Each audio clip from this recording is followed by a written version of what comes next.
Hello friends, welcome to my channel optometry Hindi special. I am consultant optometrist. तो जो हमारी ophthalmic instrument की जो ऑनलाइन क्लासें चल रही है उसका आज लेक्चर 6 है। तो लेक्चर 6 के अंदर हम जो ऑप्थाल्मिक इंस्ट्रूमेंट होते हैं, जो आईओटी के इंस्ट्रूमेंट होते हैं, उनके यूज़ के बारे में आपको बताएंगे, उन इंस्ट्रूमेंटों के बारे में आपको बताएंगे। तो दोस्तों, अगर आपने जो हमारे पिछले ऑप्थाल्मिक इंस्ट्रूमेंट के लेक्चर नहीं देखे हैं तो आप हमारे यूट्यूब चैनल पे जाके वह लेक्चर देख सकते हैं। तो उन लेक्चर का लिंक मैंने नीचे डिस्क्रिप्शन में डाल दिया है। तो दोस्तों, अगर आप इस यूट्यूब चैनल पर नए हैं और अभी तक आपने हमारे यूट्यूब चैनल को सब्सक्राइब नहीं किया है तो आप हमारे यूट्यूब चैनल को सब्सक्राइब कर लें और बेल आइकन को भी दबा लें ताकि हमारी आने वाली नई वीडियो की नोटिफिकेशन आपको मिल जाए। तो दोस्तों, एक ऑप्थाल्मिक के अंदर जितने भी इंस्ट्रूमेंट होते हैं मैं आपको अलग अलग वीडियो में सबके बारे में बताऊंगा। जितने भी इंस्ट्रूमेंट होते हैं सबके बारे में आपको बताऊंगा। तो चलिए टॉपिक शुरू करते हैं। तो दोस्तों, हम आ गए स्क्रीन पे। तो अब हम आपको जो ऑप्थाल्मिक इंस्ट्रूमेंट है उनके बारे में आपको बताएंगे। तो आज का जो पहला हमारा जो इंस्ट्रूमेंट है वह है स्प्रिंग सीजर। तो स्प्रिंग सीजर के बारे में समझते हैं। ये जो आप इधर देख रहे हैं डायग्राम, ये स्प्रिंग सीजर है।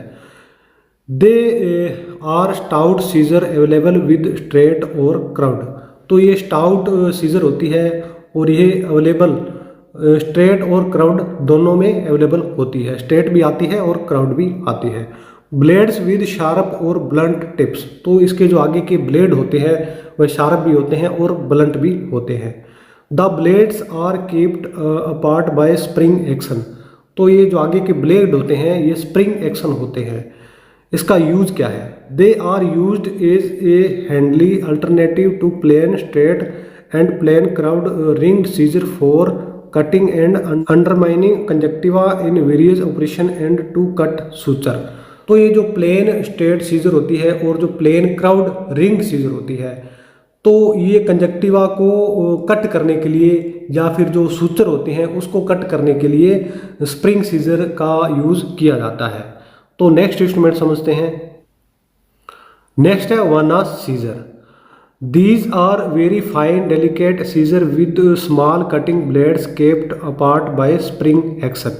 तो यह भी जो फाइन एक सीजर होती है और इसका जो कटिंग ब्लेड होते हैं वह स्मॉल होते हैं और यह भी स्प्रिंग एक्शन होती है। जो आगे की ये ब्लेड होते हैं ये स्प्रिंग एक्शन होते हैं। द ब्लेड्स में बी स्ट्रेट और क्राउड। तो जो आगे की ये जो ब्लेड होते हैं ये स्ट्रेट भी आते हैं और क्राउड भी आते हैं। अब इसका यूज़ क्या है?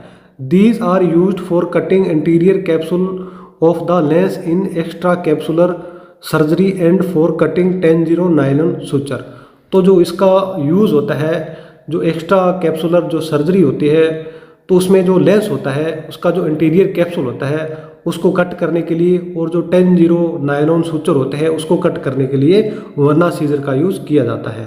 For cutting inner scleral flap in trabeculectomy. तो जब ट्रेबेक्लेक्टोमी सर्जरी की जाती है तो उसमें जो स्क्लेरल फ्लैप बनाते हैं तो उसको भी कट करती है। For doing pupillary sphincterotomy. तो ये एक तरह की सर्जरी होती है तो उसमें भी वना सीजर का यूज़ किया जाता है। और परफॉर्मिंग आयरोडेक्टोमी। तो जो आयरोडेक्टोमी सर्जरी होती है उसमें भी वना सीजर का यूज़ किया जाता है। For cutting pupillary membrane. तो जो प्यूपिलरी मेम्ब्रेन होती है उसको भी कट करने के लिए वना सीजर का यूज़ किया जाता है। तो नेक्स्ट समझते हैं इनुकुलेशन सीजर। जब इनुकुलेशन किया जाता है तो इनुकुलेशन सीजर का यूज़ किया जाता है। They are large. ये बड़ी सीजर होती है। Stout and strong scissor. तो यह स्ट्रॉन्ग होती है, मजबूत होती है। Having curved sharp blade with blunt end. तो इसके जो आगे के ब्लेड होते हैं शार्प होते हैं, कटिंग होते हैं और जो आगे का एंड होता है इसका ये ब्लंट होता है। यूज़ क्या है? They are use to cut the optic nerve during enucleation operation. तो जब इनुकुलेशन ऑपरेशन किया जाता है तो जो ऑप्टिक नर्व होती है उसको कट करने के लिए इनुकुलेशन सीजर का यूज़ किया जाता है। तो नेक्स्ट समझते हैं wire vectis. It is wire loop attached to a metallic handle. तो ये वायर वेक्टिस है और इसके पीछे ये मेटेलिक हैंडल है। यूज़ क्या है? It is use to remove subluxated lens and anteriorly dislocated lens in ICCE technique and the nucleus in ECCE technique.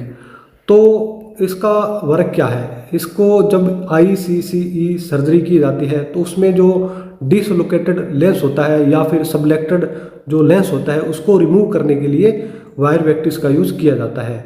और जो ECCE टेक्निक होती है, जो सर्जरी होती है, उसमें जो न्यूक्लियस होता है उसको भी ये रिमूव करती है। तो नेक्स्ट समझते हैं, आगे है आईओल लेंस होल्डिंग। जो आगे की टिप देख रही हैं ये शार्प नहीं होती है, कटिंग ब्लेड नहीं होती है, ये लेंस को होल्ड करती है। It is a spring action, ये स्प्रिंग एक्शन होती है। फोर्सेप्स विद शॉर्ट, मतलब छोटा होता है, शॉर्ट होता है। Blunt end curved blade saving smooth edge and tips with platform, no teeth और सरेशन। तो इसके अंदर कोई टीथ नहीं होते हैं, ये बिल्कुल स्मूथ होती है। जो आगे के एज होते हैं, किनारे होते हैं, जो इसकी टिप होती है बिल्कुल स्मूथ होती है।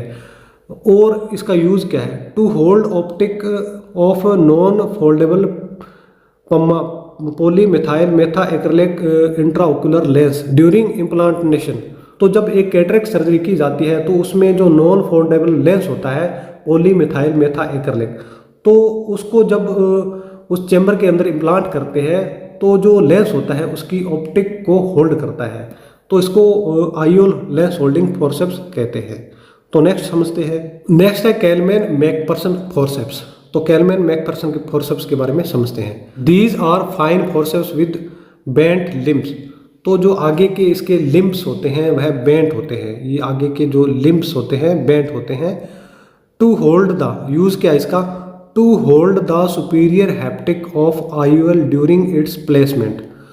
तो जो इंट्राओकुलर लेंस होता है उसकी जो सुपीरियर हैप्टिक होती है तो उसको होल्ड करता है।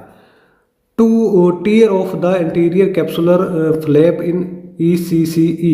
तो मैकफर्सन फोर्सेप्स है, इसका यूज जो ECCE जो टेक्निक होती है, जो सर्जरी होती है, उसमें जो इंटीरियर कैप्सूल होता है उसको होल्ड करने के लिए मैकफर्सन फोर्सेप्स का यूज किया जाता है। आगे लिखा है can be used for suture time.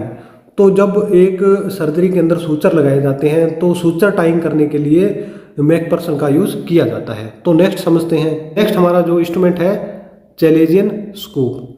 It has a small cup with sharp margin attached to a narrow handle. जो चैलेंजियन स्कूप है इसका आगे का जो कप होता है वह स्मॉल होता है और जो कप के मार्जिन होते हैं वह शार्प होते हैं और इसके जो पीछे एक नैरो हैंडल होता है। अब इसका यूज क्या है, to scoop out content of the chalazion during incision and curettage. तो जब एक चैलेंजियन सर्जरी के अंदर चैलेंजियन स्कूप का यूज किया जाता है तो जो चैलेंजियन होता है उसके अंदर जो कंटेंट होता है, जो पस होती है, तो उसको चैलेंजियन स्कूप द्वारा निकाला जाता है। तो मैं इसका आपको आगे से डायग्राम दिखाता हूँ। ये जो आप आगे का डायग्राम देख रहे हैं यह कप शेप में होता है और जो ये कप के जो मार्जिन होते हैं वह शार्प होते हैं। तो आज आपने पूरा जो ऑप्थाल्मिक इंस्ट्रूमेंट है उसके बारे में समझा है। तो मिलते हैं नेक्स्ट वीडियो में एक नए टॉपिक के साथ में। धन्यवाद।